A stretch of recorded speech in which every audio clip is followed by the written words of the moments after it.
کمی کوئی نہیں۔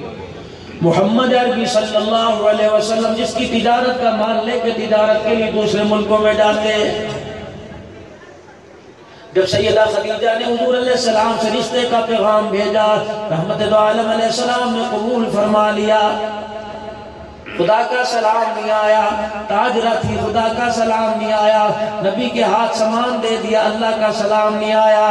رحمت دو عالم صلی اللہ تعالیٰ علیہ وسلم ایک دن حجرہ خدیجہ میں تشریف لائے اور آکے فرمایا خدیجہ لگتا ہے ہم دونوں کو راستہ علیحدہ اختیار کرنا پڑے گا۔ سیدہ خدیجہ کی آنکھوں میں آنسو آ گئے، کہ کملی والے بتاؤ تو صحیح کہاں میں نے بے وفائی کی ہو؟ کملی والے تیری خدمت میں، تیرے کھانے پینے میں، تیرا ساتھ دینے میں، اوڑھنے بچھونے میں تیری کوئی حکم عدولی کی ہو تو مجھے بتاؤ، کملی والے ٹوٹے کر دے، اپنے سے علیحدہ نہ کر۔ آپ نے فرمایا نہیں خدیجہ تیرا میرا نبھا نہیں ہو سکتا۔ سیدہ خدیجہ رضی اللہ تعالیٰ عنہ آنسوں کے ساتھ رونے لگ گئی، کہنے کملی والے پتہ نہیں کتنی امیدوں منت مرادوں سے تو میں نے خدا سے تجھے مانگا، کملی والے ناراضگی کی وجہ بتلاؤ نا۔ فرمایا خدیجہ اللہ نے مجھے دینے والا بنایا، تو جوڑ رہی ہے، تیرا میرا نبھا نہیں ہو سکتا۔ کملی والے حکم کرو کہ 19 اونٹ تیرے دروازے پہ بندے ہوئے ہیں، اے خدیجہ زیور سے آراستہ بیٹھی ہے، اے خدیجہ میں محمد تو دینے والا آیا۔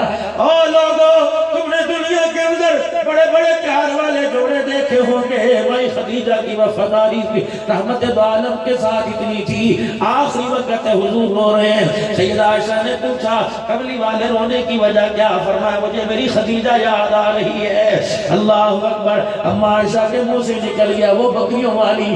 آپ نے فرمایا خدیجہ خدیجہ ہاں عائشہ ہاتھ جوڑتا ہوں، اور دوسری بیویوں سے فرمایا میری خدیجہ کا میرے سامنے گلہ نہ کرنا، ٹھیک ہے سوکن ہوا کرتی ہے گلہ نہ کرنا، جب خدیجہ کا تم نام لے کے تمہارے ماتھے پہ بلاتا ہے میرے یہاں تکلیف ہونے لگ جاتی ہے۔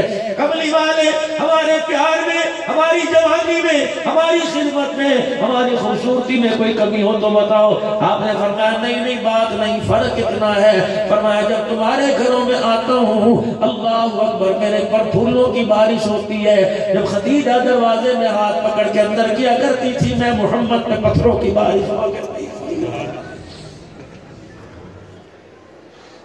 خدیجہ تیرا میرا نبھا نہیں ہو سکتا، حضور کوئی ایسا حل بتاؤ نبھاؤ۔ فرمایا تو جمع کر رہی ہے، مجھے خرچ کرنے والا بنایا، فوراً خادم کو بلایا اور کہا 19 اونٹوں کی رسی کھول دے، انہیں کھونٹے سے کھول دے، کلی سے کھول دے، اور ان سے پوچھ کہاں دے کے آنے ہیں۔ پھر حضور کے قدموں میں آ کے بیٹھ گئی، اپنے کانوں میں ہاتھ ڈال کے بالیاں اتاری، اپنے ناک میں ہاتھ ڈالا، اپنے ہاتھوں انگلیوں میں ہاتھ ڈالا، سارا زیور نبی کے پیروں پہ رکھ دیا۔ پھر جلدی سے گئی تکیے کے نیچے سے 40,000 دینار اٹھائے لا کے حضور کی جوتیوں پہ رکھ دیے، کہ کملی والے اب تو نہیں چھوڑ کے جائے گا، قسم ہے اس رب کی جس نے دولہا بنا کر تجھے میرے گھر کے اندر بھیجا۔ خدیجہ کے پاس جب منوری 40,000 رہ گئے تھے، آج جو محبت خدیجہ نے تیرے قدموں پر قربان کر دیا، اب میں خالی ہو گئی ہوں۔ پھر دروازے پہ دیکھا جبرائیل کھڑے ہوئے ہیں، کیوں بھئی کس لیے آئے ہو؟ جبرائیل کہنے لگے وہ جو خدیجہ جس نے ابھی کان کی بالیاں اتاری ہیں، وہ جس نے گلے سے ہار اتارا ہے، عرش والا اس خدیجہ کو سلام کہہ رہے ہیں، میں سلام لے کے آیا ہوں۔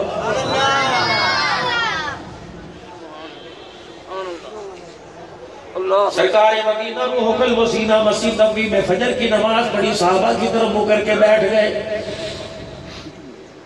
فرمایا تمہارے میں کوئی ایسا آدمی ہو جس نے آج عشاء کی نماز کے بعد کسی مریض کی عیادت کی ہو؟ حضرت عمر رضی اللہ تعالیٰ عنہ کھڑے ہوئے، کہنے لگے یا رسول اللہ میں رات عشاء کی نماز کے بعد عیادت کر کے آیا۔ ہاں حضور نے فرمایا فجر سے پہلے عیادت کی ہو؟ حضرت عمر کھڑے ہوئے، اللہ کے نبی عشاء کی نماز پڑھ کے گیا، میں عیادت کر کے آیا۔ آپ نے فرمایا عمر میں نے عشاء کی نماز کے بعد نہیں کہا، فجر کی نماز سے پہلے کہا۔ اللہ اکبر، کوئی نہ اٹھا کوئی نہ اٹھا۔ آپ آپ نے سیدنا صدیق اکبر کو دیکھا، صدیق اکبر پر حضور کی نظر پڑی، نبی کی نظر صدیق، صدیق کی نظر حضور پر۔ سیدنا صدیق اکبر صحابہ کے پیچھے جھک کے بیٹھ گئے۔ رحمت والے نبی ذرا نے اٹھ کے دیکھا، فرمایا کوئی اس وجہ سے کھڑا نہ ہو رہا ہو کہ اس کے عملوں میں ریاکاری آ جائے، خاموش ہو کے کھڑا ہو جا، میں محمد اس کے عملوں کی قبولیت کی ضمانت دے رہا ہوں۔ سیدنا صدیق اکبر کھڑے ہوئے، کہنے لگے یا رسول اللہ، رات نماز میں عبد الرحمن بن عوف کا پتہ لگا بیمار ہے۔ جب صبح میں مسجد آنے لگا تو عبد الرحمن بن عوف کا دروازہ بجا کے اس کا حال پوچھ کے آیا۔ حضرت عمر کی آنکھوں سے آنسو نکلنے لگے۔ حضرت عمر رضی اللہ تعالیٰ عنہ کھڑے ہوئے، کہنے لگے صدیق تیرے سے آگے کوئی نہیں بڑھ سکتا، صدیق تیرے سے آگے کوئی نہیں بڑھ سکتا۔ نبوت کی زبان سے دوسرا اعلان ہوا، آپ نے فرمایا کون ہے جس نے آج نفلی روزہ رکھا ہو؟ حضرت عمر پاس ہی کھڑے تھے، سیدنا صدیق اکبر کی بغلوں میں بازو ڈال کے یوں کر کے کھڑا کر دیا اور کہا کملی والے مجھے پتہ ہے ابو بکر کے علاوہ یہ بھی کوئی نہیں کر سکتا۔ سیدنا صدیق اکبر تو نے روزہ رکھا؟ جی اللہ کے رسول روزہ رکھا۔ افطار کس سے کرے گا؟ سحری کس سے کی؟ توکلت علی اللہ، اس کے نام پر کری، اس کے نام سے افطار کروں گا۔ رحمت والے نبی نے تیسرا سوال فرمایا، آپ نے فرمایا کون ہے جو فجر کی نماز سے پہلے خیرات بھی کر کے آ گیا ہو؟ حضرت عمر نے حضرت بکر کو جھٹا ڈالا، سینے سے لگایا کہ کملی والے میں قسم اٹھاتا ہوں یہ کام بھی ابو بکر ہی کر کے آیا ہوگا۔ حضور نے فرمایا ابو بکر سچ ہے؟ کہ یا رسول اللہ، آج تہجد کی نماز میں میرے بیٹے کا بیٹا چھوٹا سا اٹھ گیا، اس نے بھی وضو کیا اور تہجد کی نماز میرے ساتھ پڑھنے لگا۔ جب وہ سجدے میں ننھا مجاہد پڑھا تھا، اللہ اکبر، میں نے اپنی بیوی سے کہا دیکھنا میرا پوتا سجدے میں لیٹا کیسا اچھا لگ رہا ہے۔ میں نے کہا جلدی کر، ننھا مجاہد ہے، اسے بھوک لگ رہی ہوگی، تہجد کا سلام پھیرے، آٹا گوندھ کے 2 پیڑے بنا کے روٹیاں پکا دے۔ جب میرے پوتے نے سلام پھیرا، میری بیوی اس کی دادی روٹیاں پکا کے اس کے آگے لے آئی، میں نے سر پہ ہاتھ پھیرا، میں نے کہا بیٹے تو بھی کھا کے مسجد میں آ، میں اتنے حضور کا جا کے دیدار کروں۔ کہ جب میں اپنے گھر سے نکلا، دروازہ کھولا، میں نے پردہ ہٹایا، میں نے دروازے پر میں نے قدم باہر نکالا، پیچھے سے میری قمیض کا کونا کسی نے کھینچا، میں نے مڑ کے دیکھا ایک آدمی کے آنسو چہرے پر، اور رو کے کہہ رہے صدیق آنے میں اتنی دیر کیوں کر دی؟ تجھے کیا پتا میں بھوکا ہوں، رات ہو گئی تیرے دروازے پہ بیٹھا ہوا ہوں۔ صدیق اکبر رضی اللہ تعالیٰ عنہ کہنے لگے اللہ اکبر، اللہ تیرا بھلا کرے، مجھے کیا خبر صدیق کو کہ تیرے تو میرے دروازے پہ کوئی آ کے بیٹھا۔ کہنے لگا ابو بکر کعبے کے رب کی قسم، اگر قبلی والا ہجرت کی رات تیرے دروازے پہ نہ آتا، میں فقیر کبھی تیرے دروازے پہ نہیں آتا، مجھے پتا ہے کوئی سوال کرے تیرے دروازے سے کوئی خالی نہیں جاتا۔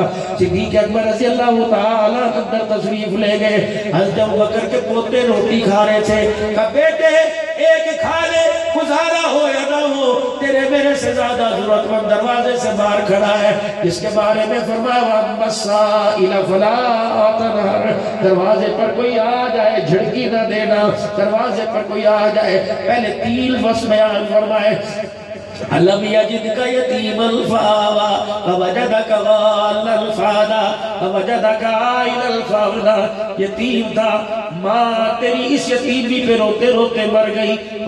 اس کے بعد پیغمبر آپ تو غار میں جا کے کہہ رہے تھے دنیا میں مجھے کس لیے بھیجا گیا، میری ذمہ داری کیا؟ اللہ جل شانہ نے عطا فرمائی۔ پیغمبر ایک وہ وقت تھا جب تیرے گھر کے اندر چولہا نہیں جلتا تھا، اللہ اکبر، میرے پیغمبر دیکھ اللہ نے تجھے کتنا عطا فرما دیا، کرنا کیا ہے؟ فَأَمَّا الْيَتِيمَ فَلَا تَقْهَرْ، کسی یتیم کو دیکھ کے ماتھے پہ بلّا چڑھانا۔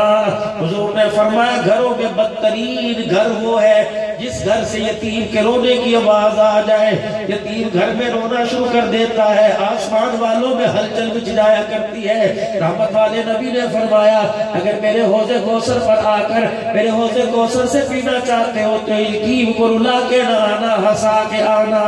فَأَمَّا السَّائِلَ فَلَا تَنْهَرْ، فرمایا کوئی فقیر دروازے پر آ جائے، رشتہ دار دروازے پر آ جائے، بہن دروازے پر آ جائے، بھائی دروازے پر آ جائے، ماں کے رشتہ دار دروازے پر آ جائے، باپ کے رشتہ دار دروازے پر آ جائے، اپنا ہو غیر ہو دشمنوں پر آیا ہو دروازے پر آ جائے۔ اللہ اکبر۔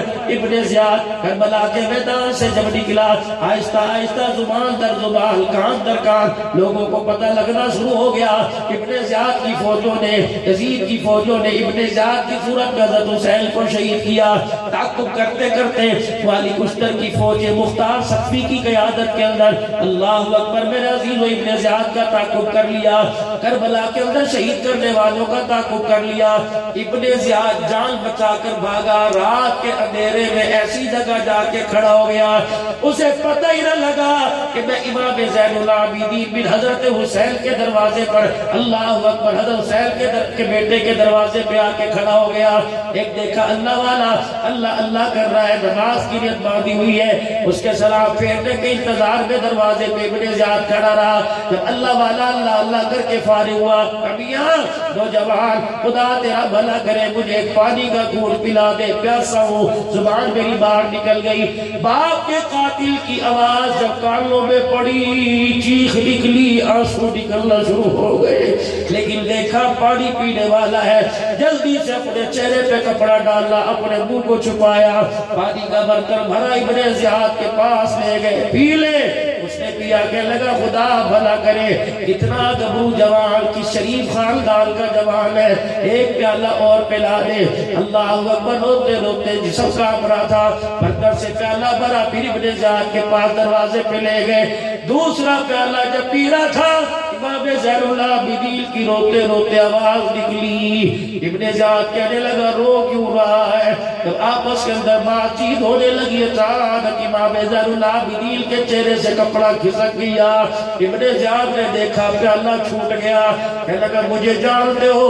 کہاں؟ اسی وقت پہچان گیا تھا کہ میرے باپ کا قاتل ہے، جب تجھے آ کے پانی مانگا، کہا ہم نے تمہارا خاندان جانوروں کی طرح، مرغی بکریوں کی طرح کربلا کے میدان میں ذبح کر دیا، تو نے پانی کیوں پلایا؟ گجرانوالے والوں، پہلوانوں کے جوان شہر والوں، سنو سن کے لے جانا، تھوڑی دیر جا کے سوچنا، رشتے ناتے توڑنے والوں، خدا نہ کرے کوئی ایسا بیٹھا ہو، تھوڑی دیر جا کے سوچ لینا، بھائی سے ناراض ہونے والوں، سال سال ہو گیا بہنوں سے بات نہ کرنے والوں، ماں باپ سے ناراض ہو کے کرائے کے مکان میں رہنے والوں، خدا کی قسم جملہ لے جاؤ۔ امام زین العابدین رحمت اللہ نے فرمایا اسی وقت پہچان گیا تھا جب دروازے پر آ کے تو نے پانی مانگا، کب پلایا کیوں؟ سنو، کہنے لگے دیش تمہارا، وطن تمہارا، حکومت تمہاری، پانی تمہارا، پانی پہ قبضہ تمہارا، میزبان تم تھے، مہمان ہم تھے، ہم نے تمہارے سے، میرے باپ نے پانی مانگا، تو نے ان کی رگوں سے خون کے فوارے نکلوا دیے، یہ تمہارے خاندان کی نیت ہے۔ دشمن دروازے پر آئے اور دشمن کو ساری دشمنی بلا کر پانی پلائی، یہ میرے دادے محمد کے خاندان کی